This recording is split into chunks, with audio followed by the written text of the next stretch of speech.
At the start of the American Civil War in 1861, Union leaders needed a comprehensive strategy to defeat the Confederacy and restore the Union. One of the earliest and most influential war strategies was the Anaconda Plan, developed by Union General-in-Chief Winfield Scott. Though initially mocked for being slow and passive, the plan would ultimately serve as a guiding blueprint for Union victory. Named after the giant snake that coils around and squeezes its prey, the Anaconda Plan aimed to slowly strangle the South's ability to wage war. The goal: cut off and cripple the Confederacy. The Anaconda Plan had two primary objectives: blockade the southern coastline. The Union Navy would surround and blockade the entire southern coast, stretching over 3,000 miles from Virginia to Texas. This would prevent the Confederacy from exporting cotton, its main source of income, and importing weapons, ammunition, and other war materials from foreign nations. Gain control of the Mississippi River. The Union Army would move to capture the Mississippi River, cutting the Confederacy in two.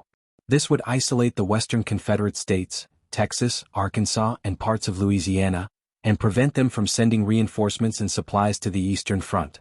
Together, these steps would weaken the Confederacy's economy, limit its ability to resupply, divide its territory, and reduce the need for large-scale direct confrontation early in the war. The strategy in practice. Though not fully adopted at first, elements of the Anaconda Plan gradually became central to the Union war effort. 1. Naval blockade. The blockade began early in the war and was expanded throughout the conflict. By deploying hundreds of Union ships, the North aimed to choke off Confederate trade with Europe. While the blockade was porous at first, allowing some blockade runners through, it tightened over time and became increasingly effective. By 1864, southern ports were largely sealed, and the Confederate economy suffered deeply from shortages of goods and the collapse of cotton exports. 2. Control of the Mississippi River. This part of the strategy culminated in two major victories. The capture of New Orleans, 1862. Union Admiral David Farragut seized the South's largest port city, cutting off the mouth of the Mississippi River.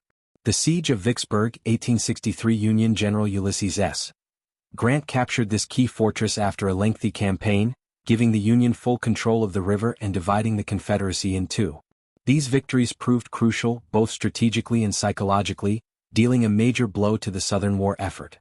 Early criticism and later success. When first proposed, the Anaconda Plan was criticized as too slow and lacking aggression. Many politicians and military leaders wanted a swift, decisive invasion of the South to crush the rebellion quickly.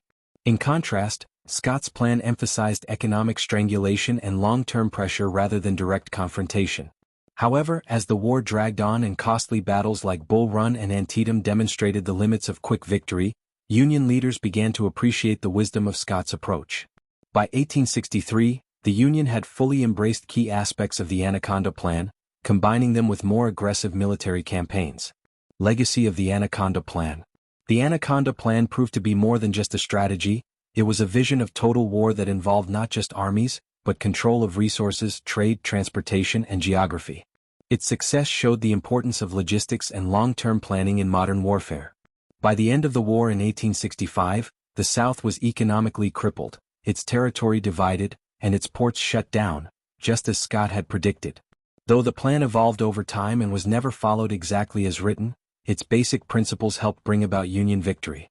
The Anaconda Plan was a bold and forward-thinking strategy that played a crucial role in shaping the outcome of the Civil War. Through a combination of naval blockades and control of the Mississippi River, the Union successfully suffocated the Confederacy's economy and ability to fight. What was once dismissed as overly cautious became one of the most effective military strategies in American history, a testament to Winfield Scott's foresight and the power of patience and pressure in warfare.